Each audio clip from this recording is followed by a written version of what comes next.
Chers amis, merci d'être présents avec nous pour cette nouvelle émission Pèlerins de Medjugorje, ou plutôt Paroissiens de Medjugorje hors les murs.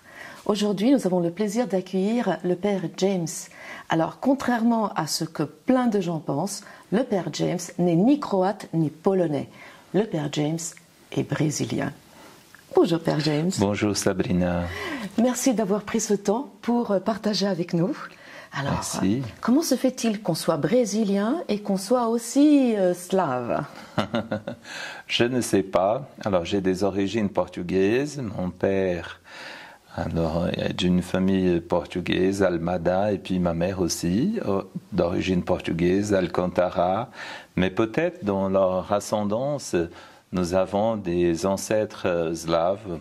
Puisque en France, tout le monde me demande si je suis polonais ou sinon si je suis de l'Europe de l'Est. Voilà, donc c'était vraiment très sympathique quand je t'ai vu la première fois. Moi aussi, j'ai eu cette pensée, sans trop peut-être oser le dire. Alors, c'est vraiment extraordinaire. Tu es brésilien, tu connais Medjugorje et tu pries la spiritualité de Medjugorje depuis une vingtaine d'années. Et cette semaine-ci, nous sommes en juillet 2024. C'est la première fois de ta vie que tu viens physiquement à Medjugorje. Alors, raconte-moi ton aventure medjugorjienne. Donc, Medjugorje, pour moi, ça remonte même plus loin que 20 ans. Moi, j'ai fait partie d'une communauté qui s'appelle Marie, Reine de la Paix, qui a une spiritualité attachée à Medjugorje, mais ma relation avec Medjugorje, avec la Vierge de Medjugorje, remonte à plus loin, puisque quand j'avais 12 ans, quelqu'un m'a donné une petite image de Notre-Dame, mais une toute petite en papier de Notre-Dame de Medjugorje, où c'était marqué les 5 petits cailloux. Et donc j'ai gardé ça pour moi, c'était précieux pour moi, ce petit cadeau qu'on m'a offert, cette image de Notre-Dame de Medjugorje. Et à partir de là, je commençais à prier Notre-Dame de Medjugorje, ce qui m'a préparé aussi à vivre quelque chose de très difficile que j'allais vivre dans l'année 98. Alors dans cette année encore, 98, en janvier, j'ai fait une retraite avec mon groupe de prière dans une maison de la communauté Reine de la Paix, mais je n'étais pas de la communauté. Et puis j'étais dans ce groupe de prière qui n'était pas lié à la communauté. Et tout ça, je trouve que c'était la providence de Dieu pour me préparer à quelque chose de difficile que j'allais vivre dans cette année-là, 98, puisque le 19 mars de 98, ma mère est décédée d'un accident de voiture. Le jour de la Saint-Joseph. Le jour de la Saint-Joseph, oui. Et ce jour-là, alors par rapport à ce drame, à ce deuil difficile, je me suis dit, je ne comprends pas, je ne vais pas comprendre, mais je fais confiance au Seigneur et je te demande, Marie, celle que j'avais reçue l'image, dont j'avais reçu l'image, la Reine de la Paix, et puis que j'avais connue aussi par le biais de la communauté Reine de la Paix, d'être ma mère. De rester ma mère, puisque maintenant, alors ma mère était partie, l'a rejoint, puisque ma mère était très attachée à la Vierge Marie aussi, très mariale. Et donc, qu'elle puisse être ma mère ici sur cette terre, et toutes les deux, là-haut, veiller sur moi. Et donc, voilà le tout début de mon histoire avec Medjugorje. Alors, quand j'ai fait ta connaissance il y a quelques années, nous étions avec Vladan en train de passer 2-3 jours dans la région autour de Grenoble chez nos amis Claire et son mari qui sont vos proches amis. Et Claire nous disait, vous partez pas sans faire la connaissance d'une communauté extraordinaire qui vient d'arriver du Brésil.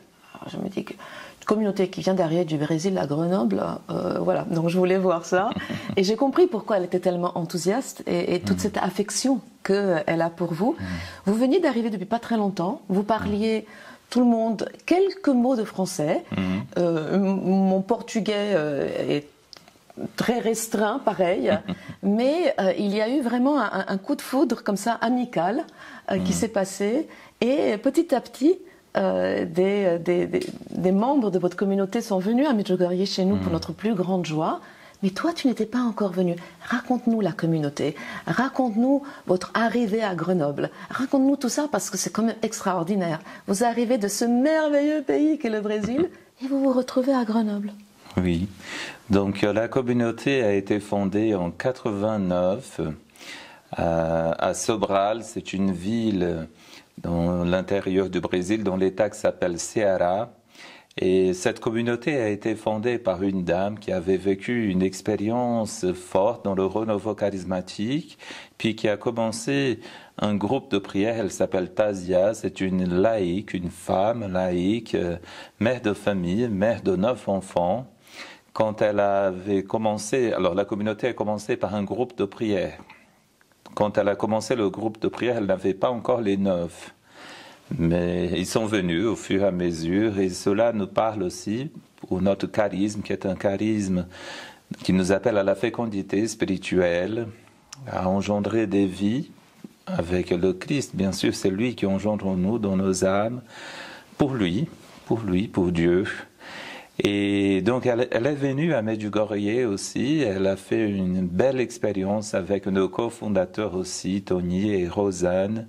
Les 3, ils sont venus et ils ont fait une belle expérience d'amour et puis d'intimité avec la Vierge Marie et avec tout ce que se passe ici à Medjugorje. Et ils se sont dit, en fait, c'est ça notre vocation, c'est ça notre spiritualité, de vivre aussi, de répondre à cet appel de la Vierge Marie à Medjugorje. Alors, à la fin de chaque message du 25, elle finit ce message pour merci d'avoir répondu à mon appel. Et eux, ils se sentaient appelés justement à répondre à cet appel et à partager ça avec d'autres personnes. Et c'est comme ça que la communauté s'est développée, avec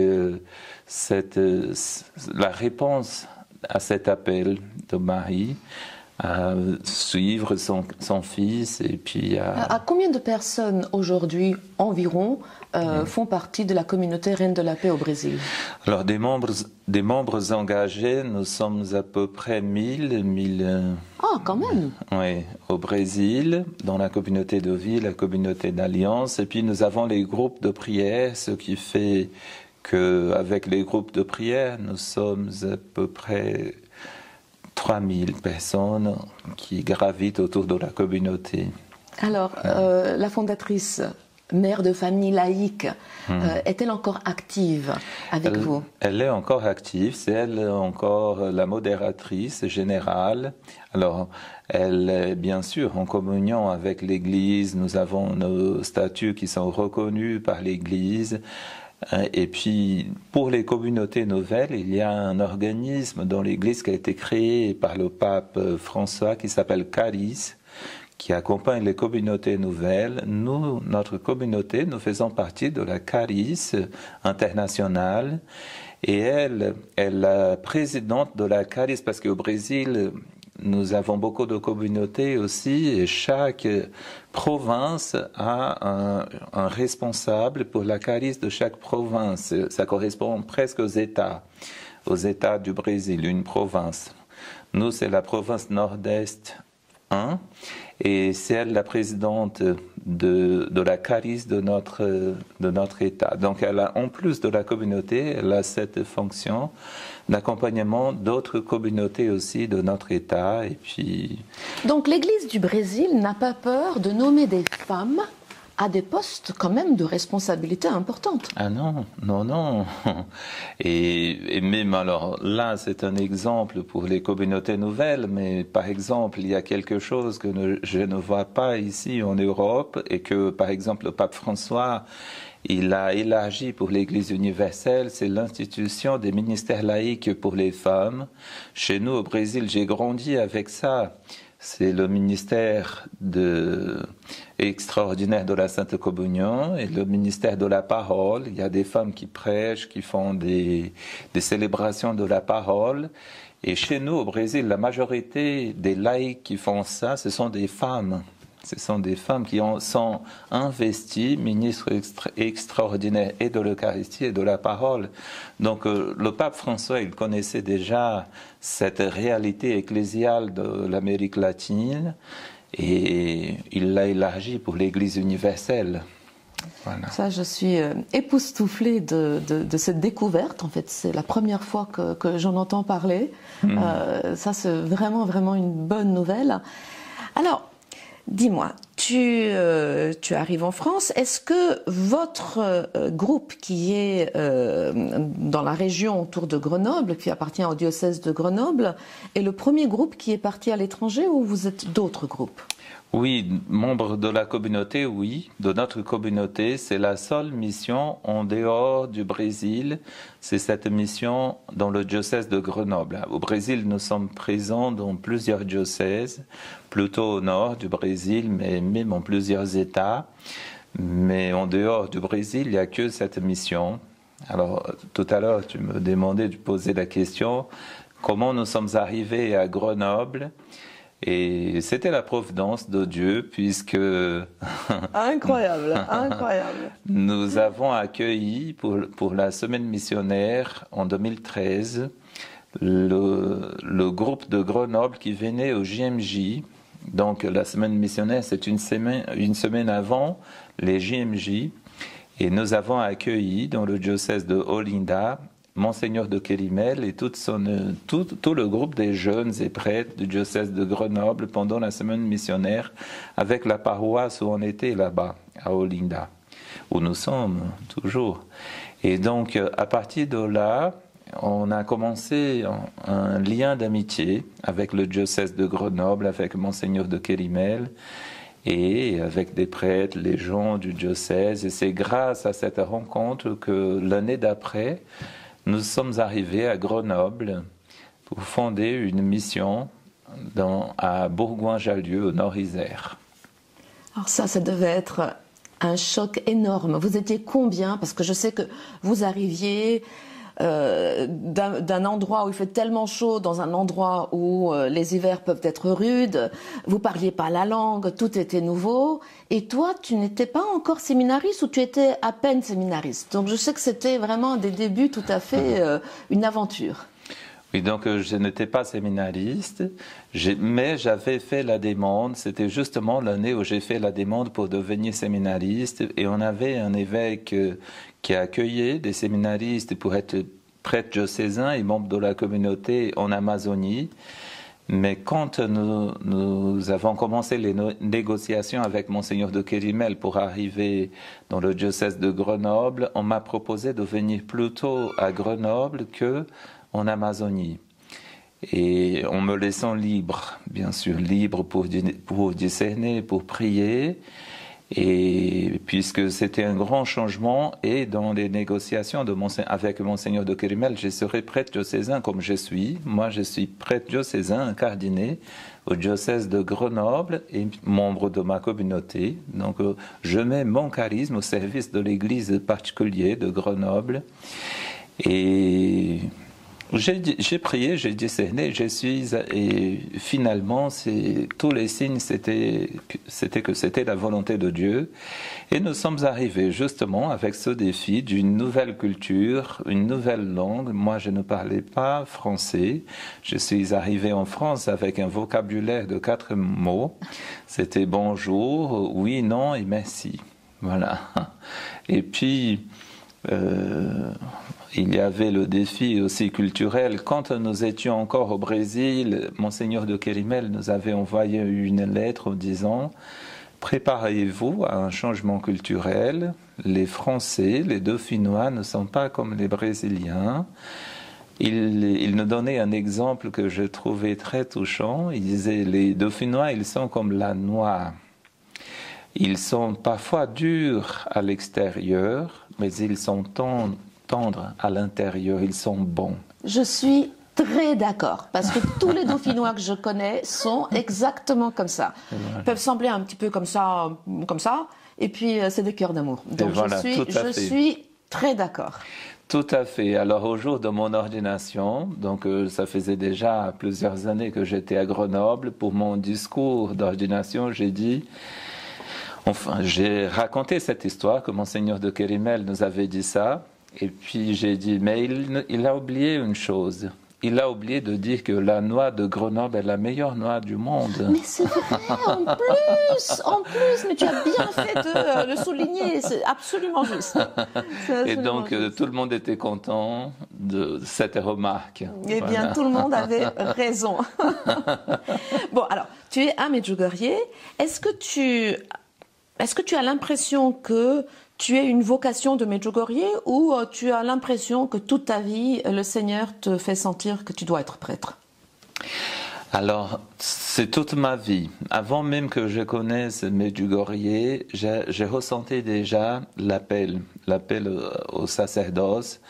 Le premier appel, il y a eu plusieurs étapes, mais le premier, c'était quand j'avais 6 ans. Ma maman, elle allait à la messe.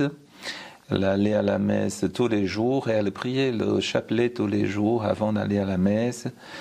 Et au départ, j'allais à la messe avec elle, mais pour jouer avec mes collègues. C'était ça, des choses d'enfants. Et puis, puisque leur maman les amenait aussi à la messe, et puis un jour, j'arrive dans la sacristie de notre église, de l'église principale de notre village, et je vois le prêtre, le curé de cette paroisse. Il était un prêtre, c'était un prêtre qui avait 85 ans et qui était presque aveugle. Et il célébrait 2 messes par jour. C'était un homme incroyable, un beau témoignage. Et je l'ai vu mettre l'aube pour célébrer la messe et prier. Il embrassait l'étole. Et puis à ce moment-là, j'ai ressenti quelque chose. Je voyais comme si c'était un jeune prêtre. Et j'ai couru vers maman et j'ai dit, maman, je veux devenir prêtre. Et elle m'a dit, oui, mon fils, tu es tout petit, tu es très jeune, surtout ne te mets pas de pression. Si c'est la volonté de Dieu pour ton bien, ça va s'accomplir. Mais si la volonté de Dieu, si ton bien c'est autre chose, ça sera bien aussi. Donc surtout, ne te mets pas de pression. Mais je pense que ça a commencé là. Et puis à partir de là, je suis venu à la messe avec maman, mais tous les jours, et on priait le chapelet tous les jours. Mais là, je venais plus pour prier, pour jouer avec mes collègues. C'était vraiment, j'ai participé de la messe, et c'était à partir de là que je commençais ce chemin, alors en conscience avec le Seigneur. Et puis il y a eu d'autres moments. Il y a eu le séminaire de vie dans l'Esprit Saint, dans le renouveau charismatique.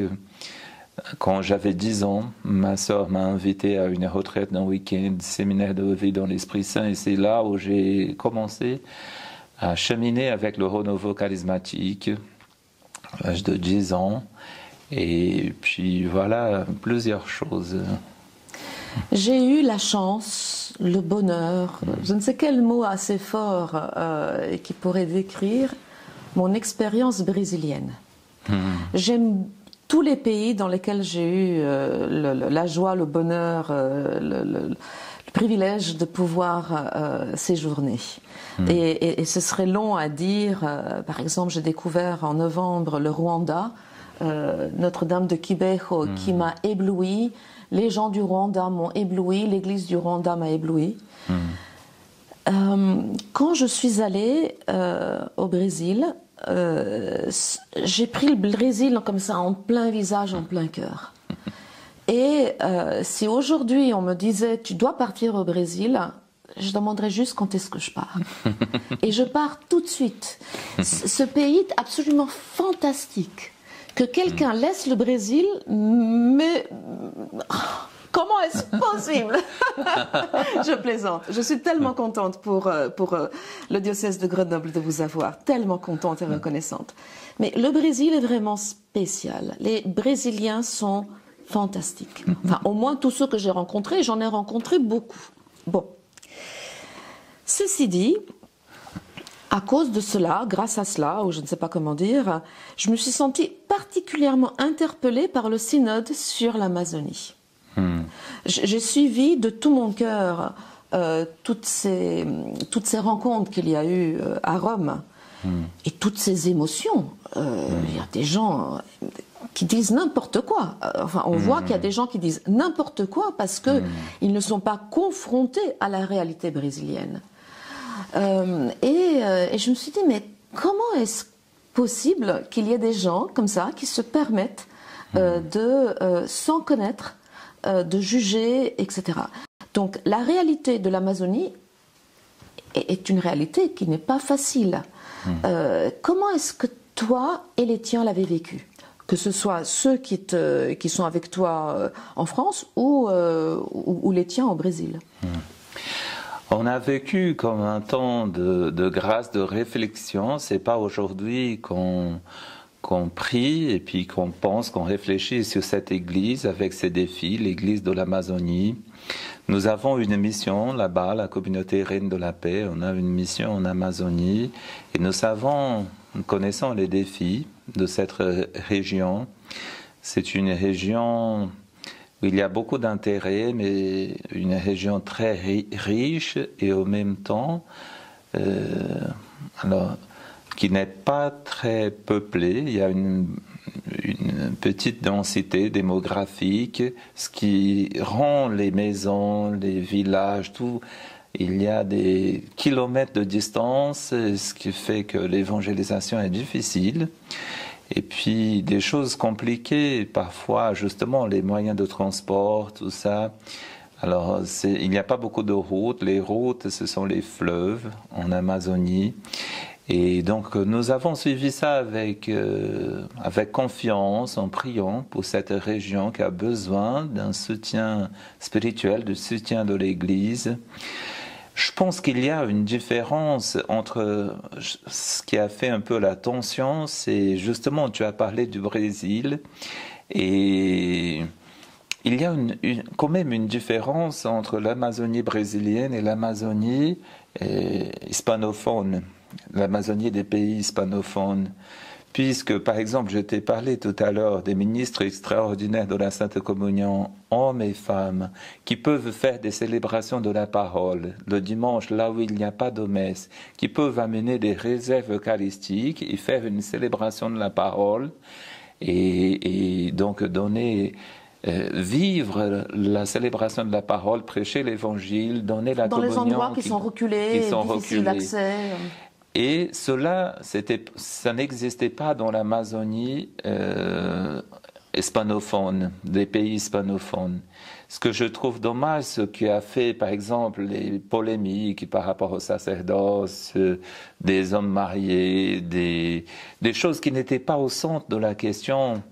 Et là-bas, chez nous, il y a déjà des hommes mariés qui sont ministres extraordinaires et ministres de la parole et qui président dans les communautés ecclésiales de base, qui président pas la messe, bien sûr, la messe, il n'y a que les prêtres, mais qui président une célébration de la parole avec la possibilité de James, communion. Pourquoi est-ce que ce n'est pas suffisamment expliqué aux gens? Parce que ça, c'est vraiment c'est quelque chose qui m'émeut en fait, parce que là je le découvre avec toi, parce que moi non plus je ne sais pas, parce que quand je suis allée au Brésil, j'étais dans les endroits où il y avait des prêtres. J'ai même eu la chance à Sao Paulo d'assister à une messe avec l'évêque, donc donc on était gâtés là où nous étions. Mais il y a des endroits où c'est plus difficile. Mais pourquoi est-ce que il n'y a pas une explication plus soutenue pour expliquer ces belles solutions que vous avez trouvées? Oui, c'est ça. Je pense que les gens, ils sont encore attachés à leur schéma. Et donc, il y a des blocages. Mais même du côté, on voyait que les évêques brésiliens, ils étaient plus à l'aise par rapport à ces situations que les évêques des autres pays, des pays hispanophones, puisqu'ils avaient déjà institué les ministres. Alors, il y a quelques évêques, même plus osés, mais ça se passe puisque pour nous, si c'est un évêque qui a discerné pour le bien du peuple, pour nous, il n'y a pas de problème, de tension. Par exemple, j'ai une tante qui est religieuse et elle a habité dans un lieu reculé en mission aussi. Elle porte toujours un habit. L'année prochaine, elle fera 50 ans de profession religieuse. Et pendant un moment, elle a reçu l'autorisation de l'évêque même pour faire des baptêmes. Elle avait une délégation faire des baptêmes sans être diaconesse, sans être... Et puis mariage, parce qu'il n'y avait pas de prêtre dans ces lieux-là. C'était une fois par an qu'ils voyaient un prêtre. Et donc elles avaient cette... Et les choses sont simples, les gens ne se posaient pas de questions, les gens, ils accueillent le don de Dieu et puis de la façon comment ils se présentent ce don. Mais c'est vrai qu'encore aujourd'hui, les évêques de l'Amazonie, parce que c'est cette partie qui n'est pas très peuplée, qui a une faible densité, ils font toujours appel à des prêtres, c'est vrai qu'il manque des prêtres. Et puis dans la partie est du Brésil, il y a beaucoup. Moi, de là où je viens, il y a beaucoup. Le séminaire est plein toujours. Et ils font des ordinations de 10, 15 prêtres par an dans un seul diocèse. Mais c'est compliqué quand même parce que parfois les prêtres, ils ne veulent pas aller là-bas puisque la vie est rude, difficile, il y a beaucoup de défis. Et les évêques de l'Amazonie, quand ils se rencontrent dans la conférence, ils disent « mais envoyez des prêtres missionnaires ». Il y a des évêques qui envoient des prêtres missionnaires là-bas, qui font un temps de mission et puis après ils reviennent. Mais les évêques ne peuvent pas obliger non plus à forcer leurs prêtres à aller là-bas. Mais France, pays de mission, donc tu n'es pas parti être missionnaire au fin fond de l'Amazonie, bien que, tel que je te connais, tu serais parti s'il y avait eu besoin. Tu es venu dans une autre Amazonie, dans un autre endroit. Pas très facile, parce que votre mission à toi et aux autres personnes de votre groupe n'est pas très facile.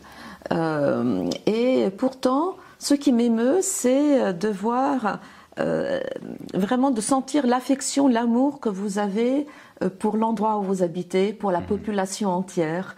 Qui que ce soit Wagner, Jamili, Tony, tout le monde aime Grenoble en fait. Je trouve ça extraordinaire. Vous êtes devenus des Grenoblois.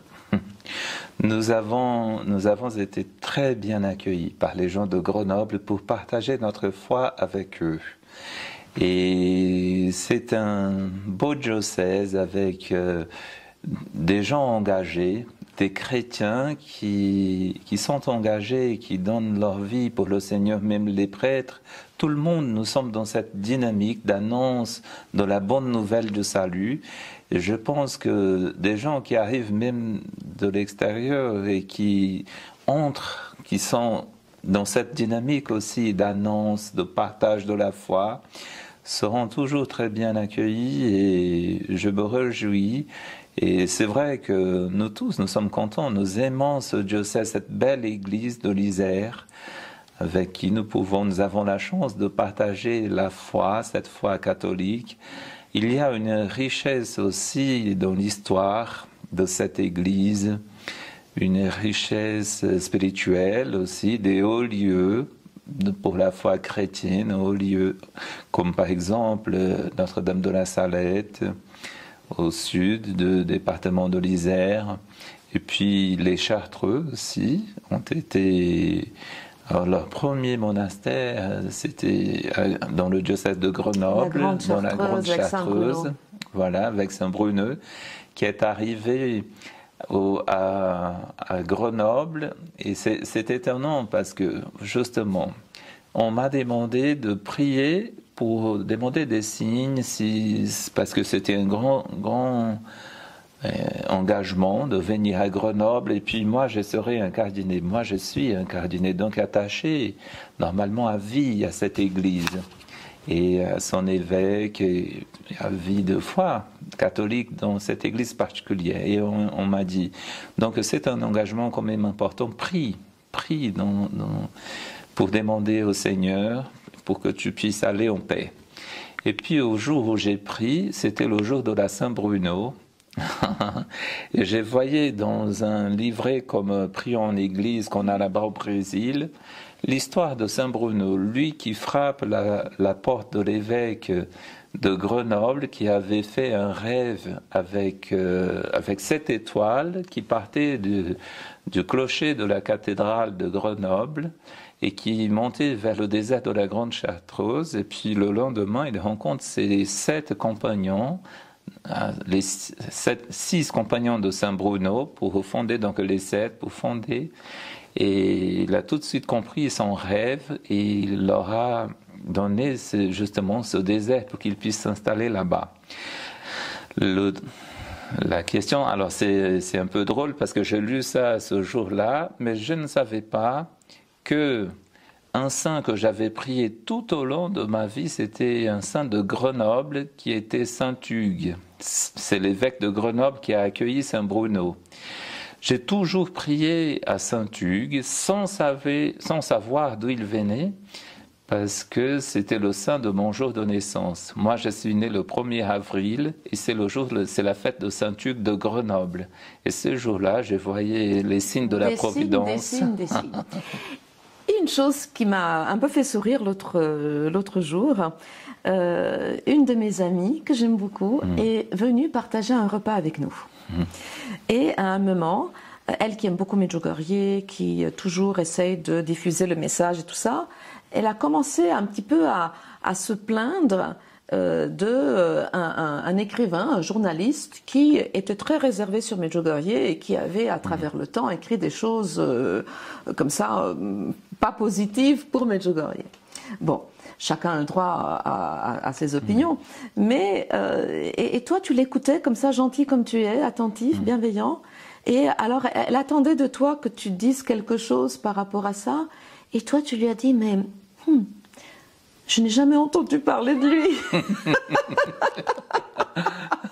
Ah, j'ai trouvé ça comique. Je te regardais, il y avait mon amie qui est toute inquiète parce qu'elle voudrait que le monde entier vienne à Medjugorje. Et donc si quelqu'un ose dire une poussière contre Medjugorje, elle est malheureuse. Et toi qui t'es engagé dans ta vie de prière, qui est dans une communauté liée à Medjugorje, qui est devenue prêtre, et tu lui dis mais je ne sais pas, je n'ai jamais entendu parler de lui. Alors, est-ce que aujourd'hui, là où tu vas, là où tu es, dans ta vie de prêtre, est-ce que tu es amené à partager Medjugorje? Et est-ce que c'est quelque chose qui va être dans ta bouche quand tu prêches, par exemple? Cela peut être, voilà, moi je ne suis pas gêné par rapport à Medjugorje. Donc par exemple, je ne cache pas. Tu peux dire, oui, comme la Vierge dit à Medjugorje, oui, ou quelque chose. Oui, je peux dire, si je sens, je dis. Mais je ne suis pas non plus, celui qui veut faire du prosélytisme non plus. Je respecte chaque personne.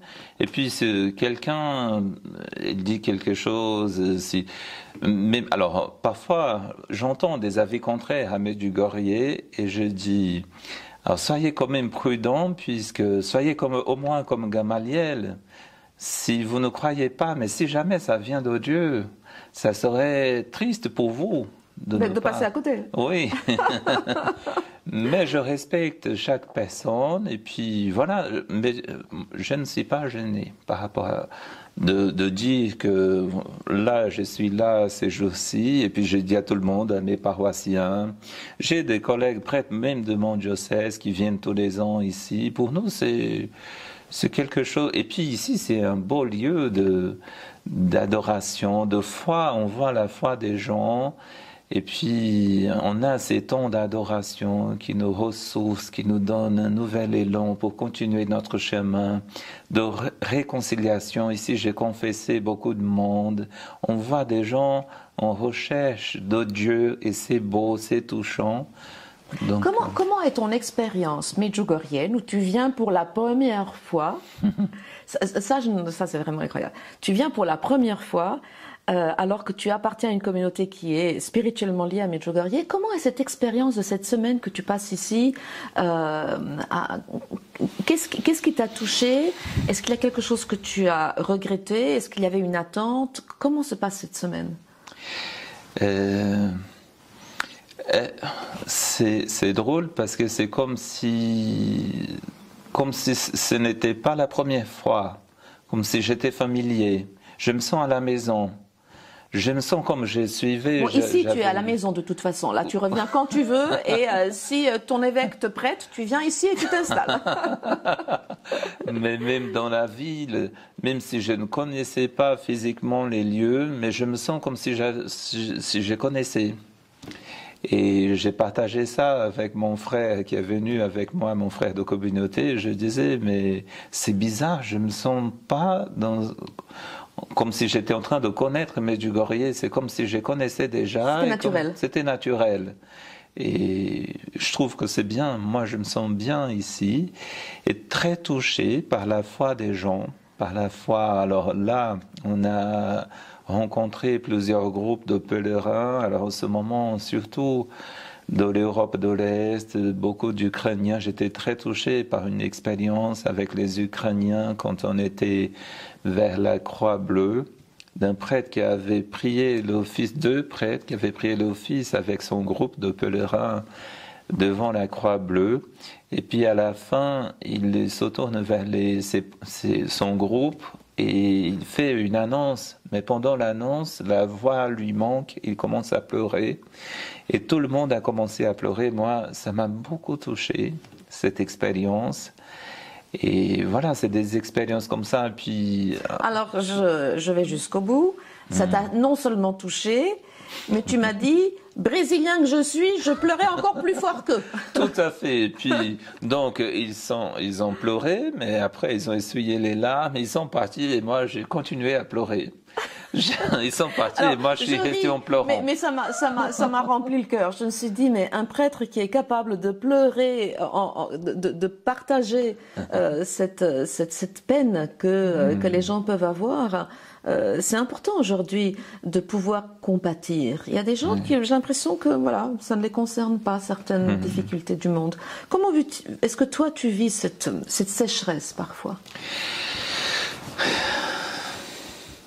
Alors, il y a cette semaine, alors pas la semaine dernière, on a eu l'évangile où Jésus, il a compassion de la foule parce qu'ils sont comme des brebis sans berger.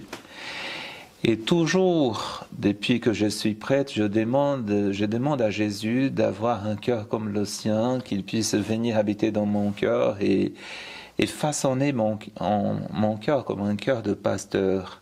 Et j'ai toujours cette compassion de la foule qui, et puis pas forcément ici, c'est beau parce qu'on voit les gens qui cherchent mais au bon endroit. Mais dans le monde, parfois, il y en a qui cherchent justement la source d'eau vive, mais là où elle n'est pas très limpide.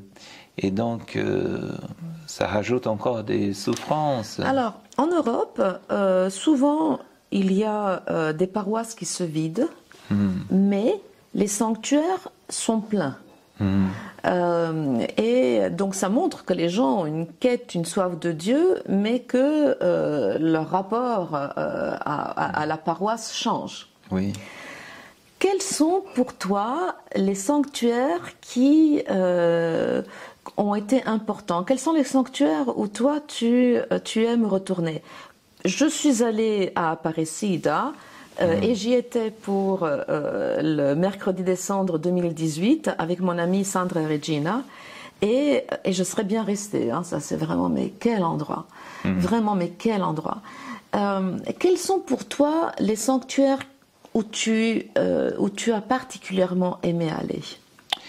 Je suis allé déjà à plusieurs sanctuaires et donc à chaque fois je suis touché par la foi des gens. Donc à Aparecida, chez moi au Brésil, c'est cette Vierge qui est toute simple. Il n'y a pas eu, même si ça s'appelle Aparecida, il n'y a pas eu d'apparition. C'est la statue qui a été retrouvée dans le fleuve.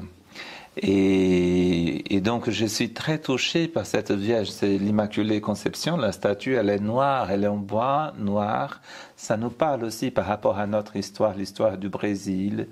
C'était un des derniers pays de l'Occident à abolir l'esclavage, et donc c'est triste, l'esclavage des Noirs qui venaient d'Afrique. Et Notre-Dame d'Aparecida, elle vient même avant l'abolition de l'esclavage noir, pour dire qu'elle vient sauver ce peuple, et finalement elle l'a sauvé, ils ont retrouvé la liberté. Et puis pas que ça, mais d'autres choses.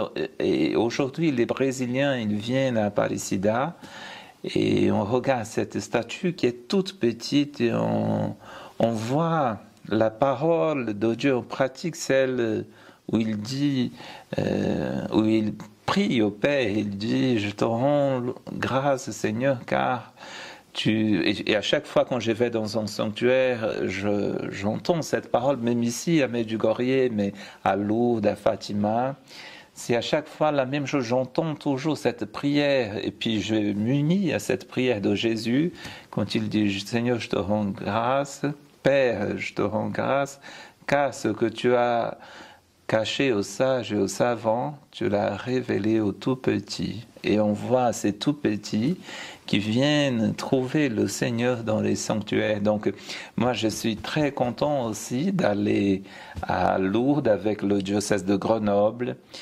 Là, cette année, là, ils sont à Lourdes en ce moment, donc je ne pouvais pas être dans les deux lieux en même temps. Et moi, j'ai fait le service des malades, l'hospitalité dauphinoise. Et pour moi, c'est une joie d'amener les malades qui sont très contents. Parfois, c'est la seule sortie de l'année de leurs EHPAD, de leurs institutions un peu médicalisées. Ils sortent, ils vont à Lourdes et ils vivent des belles choses. Et leur sourire me parle. Et je remercie à Notre-Dame de Lourdes pour ça. Fatima, j'ai un attachement très particulier parce que ma mère s'appelle au ciel Maria de Fatima. Oh. Et donc, c'est là où je rencontre mes deux mamans qui s'appellent du même nom. Oh. Alors, il y a une chose à un moment j'ai compris. J'ai toujours été étonnée quand j'étais petite, parce que Jésus est juif, né en Palestine, enfin en Terre Sainte, dans un pays moyen-oriental, et des petites images avec un Jésus tout blond, avec des yeux bleus. Enfin, c'était un peu, je trouvais ça un peu ridicule. À Medjugorje, la Vierge apparaît, elle ressemble à une fille du cru. C'est ce que disent les voyants. À Mexico, Notre-Dame de Guadalupe a un visage mélangée entre les Européens et les Indiens. Donc elle est métisse. À Aparecida, elle est noire. Oui. À Quibejo, c'est une jeune femme africaine. Et les voyants ont dit qu'en fait, ils ne savaient pas très bien, quand on leur demandait quelle couleur elle était, voilà. Donc en fait, elle n'a pas de couleur, la Vierge Marie, elle est la mère de tous. Et je trouve que ces endroits nous réconfortent. Ces endroits sont des messages pour notre temps, encore plus peut-être que c'est pour tous les temps, mais encore plus pour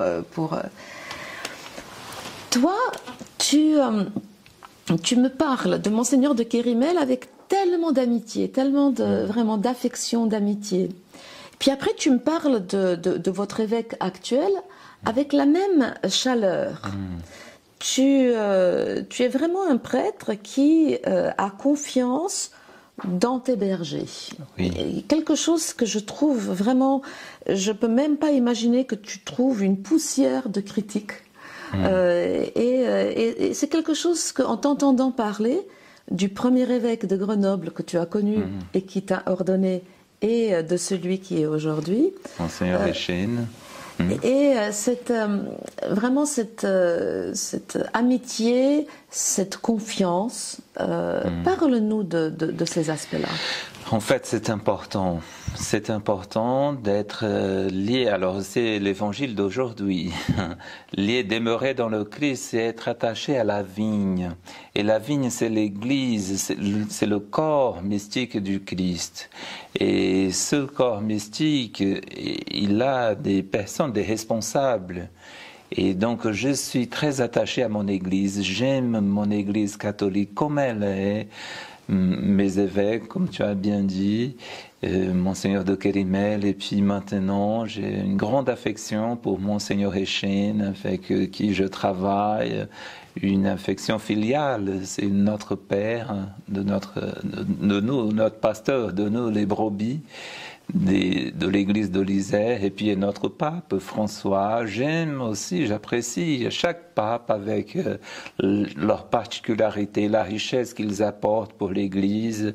Parfois c'est différent, mais c'est la réponse de Dieu pour cette époque-là, et je trouve que c'est la providence de Dieu. Vraiment, je rends grâce au Seigneur pour toute la richesse de la foi catholique. Alors, il y a quelque chose dont tu me parlais l'autre jour et que vous êtes en train de faire. Vous êtes en train de vraiment réfléchir dans tout ce processus synodal. Alors moi, je suis dingue de l'idée de synode. Vraiment, je suis persuadée qu'il n'y a que l'intelligence collective, tous nos cœurs, toutes nos idées, tous nos talents ensemble, avec l'aide de l'Esprit Saint, pour trouver les solutions aux défis de notre temps. Parce que chaque temps a ses défis. Donc aujourd'hui, il faut trouver les solutions pour le aujourd'hui. Alors raconte-nous cette démarche. Comment ça se passe chez vous? Oui. Concrètement. Oui. Alors déjà, dans le diocèse, nous vivons cette démarche. Notre évêque, et c'est un évêque qui est très attaché à cette vision aussi de synodalité, d'intelligence collective, de discernement d'écoute et de discernement ensemble. Écoute, cette ouverture à la voix de l'Esprit qui parle à l'Église, mais à l'Église tout entière. Lui, il est l'un des évêques de France qui ont été envoyés pour participer du synode. Il a été tout le mois d'octobre 2023 au synode et il sera tout le mois d'octobre de 2024 à Rome pour participer du synode. Alors donc nous vivons cette démarche déjà en plusieurs rencontres et étapes au niveau diocésain. Et puis dans notre paroisse, nous avons commencé pour définir notre axe d'évangélisation, notre axe de mission. Et j'ai dit, alors les gens, quand je suis arrivé sur cette paroisse, c'est la paroisse Saint-Paul des Quatre-Vents, au Nord-Isère, et les gens me demandaient quelle était ma vision. Alors bien sûr, j'ai des visions, je trouve que c'est important des choses, mais je me disais, mais l'Esprit, il est en moi, mais il est aussi dans toute cette communauté paroissiale. Et on va ensemble invoquer l'Esprit Saint et demander des paroles, prier ensemble, et puis partager et faire remonter tout ce que vient comme discernement. Et nous avons alors tous les 3 mois une rencontre qu'on appelle la rencontre vitaminée sur notre paroisse. On passe un après-midi ensemble et il y a plusieurs démarches, alors des écoutes d'invocation de l'Esprit Saint, écoute de la parole, partage, et puis on donne la parole à tout le monde dans les petits groupes, ils peuvent exprimer ce qu'ils ressentent par rapport à tout ce que nous avons prié, discerné, et cela remonte, et puis après avec l'équipe paroissiale, il y a une équipe spécifique dont je ne fais pas partie, et puis cette équipe va regrouper tout ce qui a été produit dans les petits groupes pour que nous puissions élaborer notre vision paroissiale et notre axe d'évangélisation. Et vraiment, c'est une très belle démarche, c'est très riche comme démarche et nous pouvons en témoigner. La paroisse Saint-Paul des Quatre-Vents, nous sommes tous contents d'avoir commencé cette démarche synodale de discernement, d'écoute et de discernement de la volonté de Dieu pour nous dans cette paroisse, qui est une paroisse semi-rurale du Nord-Isère. On est presque à la banlieue de Lyon. Alors, ce que j'ai trouvé très beau chez toi, c'est tu as donc fait ton séminaire au séminaire Saint-Irénée à Lyon. Quand tu es arrivé, tu as vraiment essayé de plonger en fait dans la culture. Et je te disais, oui, il y a un comique français qui a dit quelque chose, et tu as dit Coluche. Attends, c'est ma génération, Coluche, c'est pas la tienne. Il était mort il y a longtemps, tu étais petit quand il est mort. Donc, tu connais même, tu as vraiment fait l'effort de comprendre même ces choses-là qui pour nous, peuvent être drôles pour quelque chose, parce que nous connaissons, nous avons des références. Mais c'était important pour toi d'entrer dans la culture, même pour des choses aussi, pas tellement spirituelles que les blagues de Coluche. Moi, à partir du moment où Dieu m'envoie quelque part, mais je ne sais pas, c'est une grâce, mais à partir du moment où il m'envoie quelque part, l'histoire de ce lieu, la culture, tout cela m'intéresse beaucoup. Et je ne fais même pas d'effort, c'est naturel. Et vraiment, j'aime connaître, j'aime découvrir davantage la culture française, et puisque j'habite en France, de partager aussi cette culture, je me sens enrichi par tout de cette culture. Et je trouve que c'est important pour l'évangélisation ici. Je ne suis pas en Isère pour vendre le Brésil ou la culture brésilienne, même si ça, je ne peux pas renier non plus. J'ai ce bagage-là. Mais c'est un ensemble. J'ai ce bagage et maintenant, il y a des choses qui se sont rajoutées dans la culture française. Alors moi, il y a quelque chose que je trouve toujours, et c'est là en fait j'ai l'impression d'être vraiment une femme très très riche. Je suis souvent à Medjugorje et le monde entier, j'ai l'impression, vient à Medjugorje et en fait on rencontre des gens absolument extraordinaires.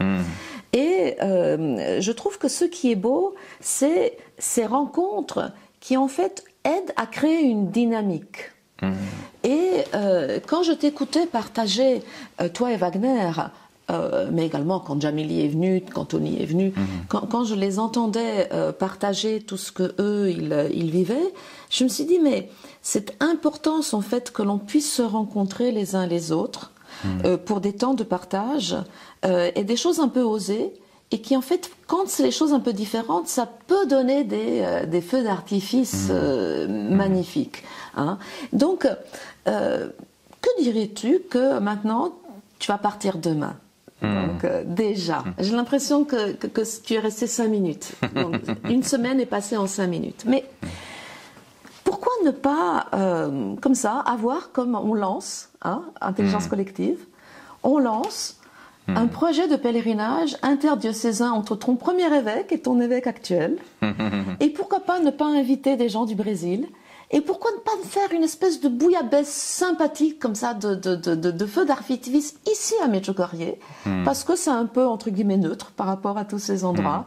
Et alors, on aurait des gens qui viendraient de la région de Toulouse, des gens qui viendraient de Grenoble, des gens qui viendraient du Brésil, puis des gens qui viendraient de partout. Essayons de faire quelque chose comme ça. Essayons de réfléchir ensemble. Est-ce que ça te parle à toi? Alors, oui, ça me parle, mais j'aime toujours. Alors justement, l'intelligence collective et dans ces axes que le pape François donne pour le synode, c'est toujours intéressant de remettre ça devant le Seigneur. Et moi, j'ai cette habitude.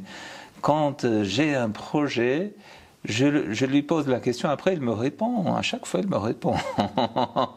Si, est-ce qu'il veut, est-ce qu'il veut pas. Ça serait intéressant, c'est une très bonne idée. Alors il y a déjà, je connais des gens et de Toulouse et de Grenoble qui organisent des pèlerinages ici, qui viennent déjà. Eh bien, retrouvons-nous à des dates communes et faisons la grande fiesta.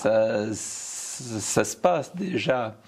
Et puis, alors oui, du Brésil, j'aurais bien aimé. Alors, il y a des gens comme moi, comme j'étais avant, qui connaissent Medjugorje, mais même les pierres de Medjugorje sans jamais avoir mis les pieds ici.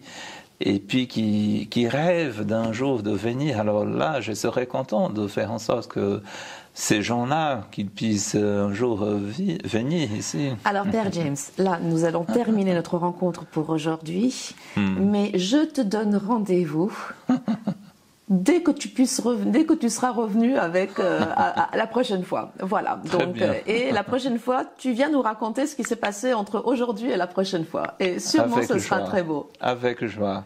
Merci infiniment. Merci de m'avoir accueilli. Merci à toute la famille. Et puis que Dieu vous bénisse et comptez sur ma prière pour vous. Alléluia. Merci.